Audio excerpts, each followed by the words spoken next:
Hey everyone, I am outside Green River in southwest Wyoming. So I'm standing on public land and about half of this state is public land. So I'm going to be exploring different parts of this corner, going to be checking for wild horses, also going to be exploring the sand dunes, and also checking out petroglyphs. In this video, we'll take you on a road trip through southwest Wyoming. You'll have the chance to take in some of Wyoming's natural wonders, and we'll also check out the local food and drink scene in the downtown area of Rock Springs. And then we'll check out the breweries downtown. We'll check out some of the local history and also attend a local music festival before doing some of the outdoor activities that draw so many tourists to this part of Wyoming. Now, if you're flying into southwest Wyoming, you're going to fly into this little airport in Rock Springs. It's not too far from the downtown area. United is the only airline that serves the airport, and there are 2 flights every day between Denver and Rock Springs. And this is the baggage claim. If you've never seen this, the way it works is these lift up, and then they just put your bags right through here. And check this out. Pay if you'd like. Parking donations suggested fee $5.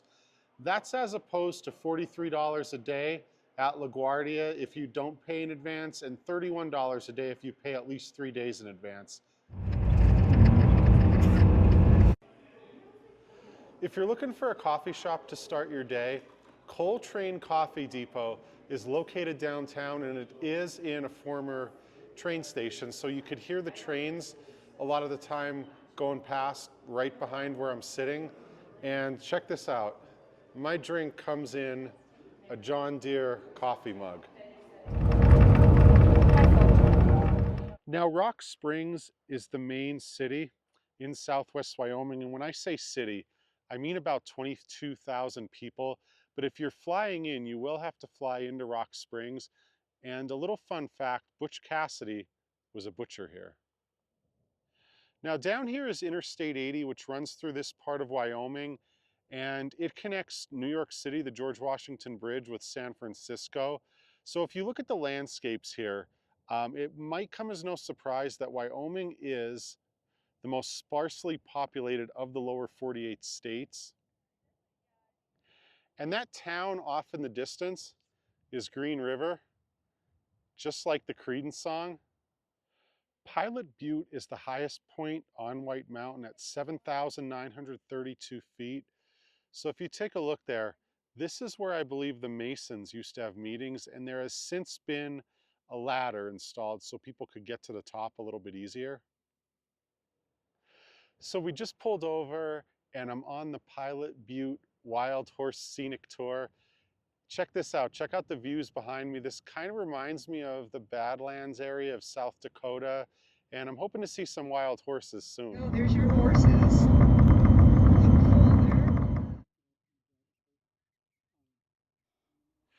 Jennifer is the director at the Rock Springs Historical Museum. The building dates back to 1894, but it reopened in 1992 as a museum. Jennifer, do you have a favorite part of the museum that you'd like to show us? I do. I absolutely love the jail that's part of the original building here at the museum.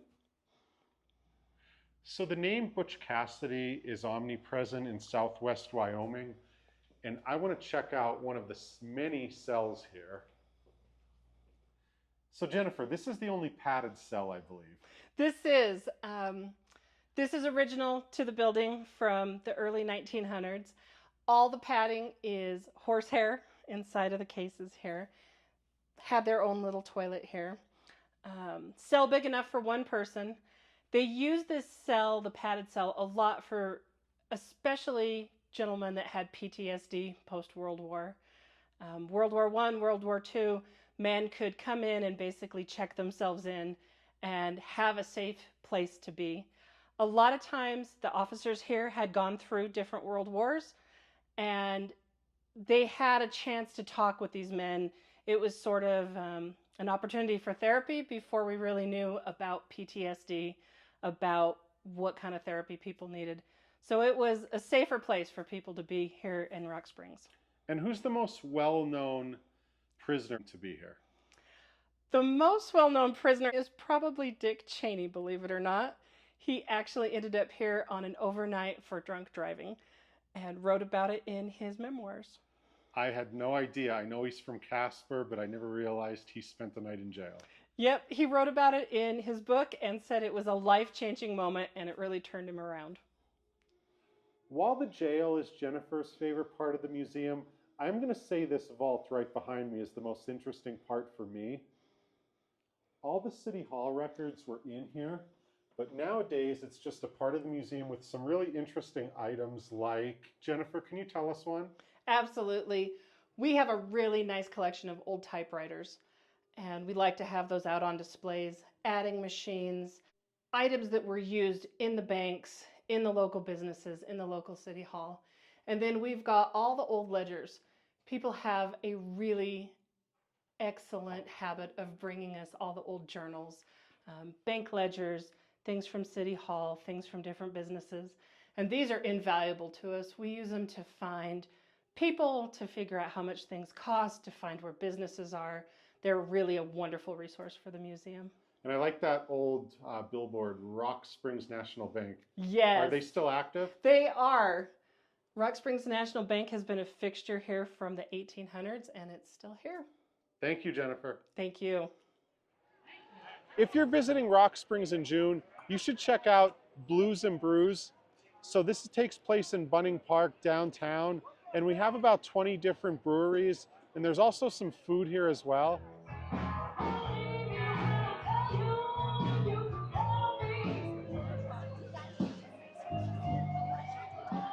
So if you're going to be drinking, you come over here with your ticket. You get 2 different glasses, one of these and one of these. So these are the different breweries. I'm counting around 2 dozen.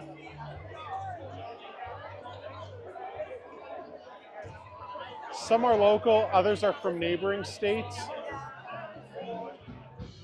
So these are a few of the different food trucks here.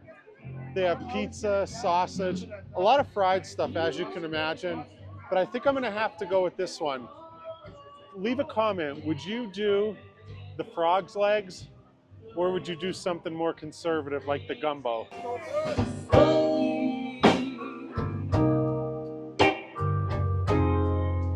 I'm not half the woman I used to be. So first, I am gonna grab one of these frog legs, which looks like this. This looks like a fragile drumstick, and it has a little bit more meat than I was expecting. Very tender. Kind of tastes like chicken. And I am also going to try a gator bite.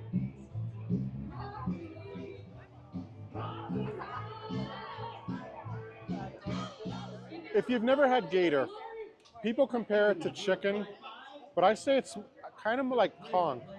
It's a little more firm like conch. The Community Fine Arts Center is also located in downtown Rock Springs. The collection has items that date back 85 years to 1939. I like how there's a room dedicated to art from high school students. So everything in this room was painted by people at the time who were still in high school, and many of the paintings are still in the room. Now, this is one takeout container that I would not want to eat from, but there are also some others. Like, I love, there's somebody inside that Christmas ball. We have what appears to be a 2-headed dragon, different color zebras, and this is perhaps the most interesting. It looks like there's a mushroom growing out of her side. One of the darker moments in local history was the Chinese massacre of 1885. There's an exhibit at the Rock Springs Historical Museum, but we also have some paintings here. So the Chinese mined the richer veins for less money, and you could see paintings here depicting the massacre of 1885. Here you could see it says on strike, and you have a lot of fighting and other violence that broke out.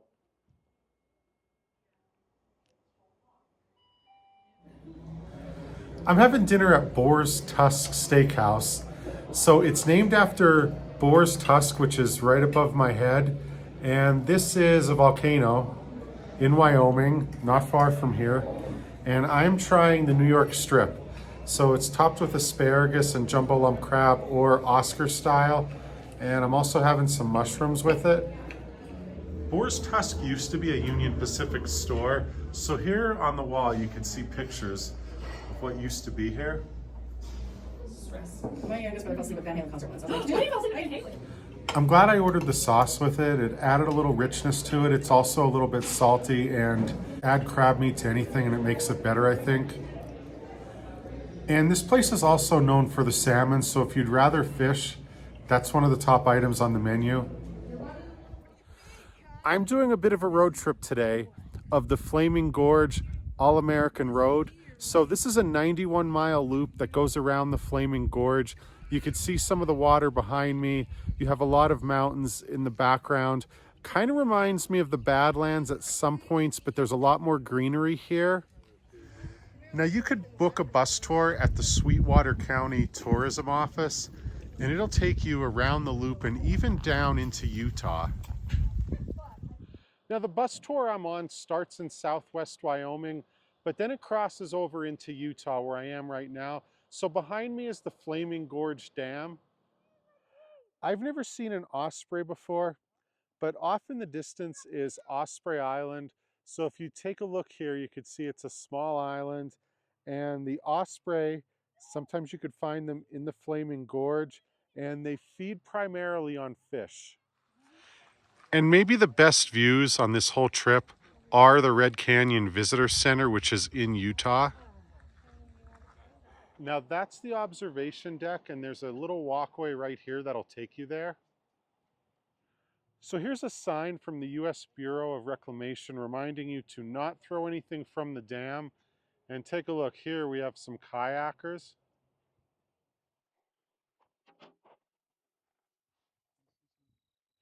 So these petroglyphs date back to pre-1800. We're guessing that because there are horses which were brought by the Spanish and there are no guns which were introduced a little bit later.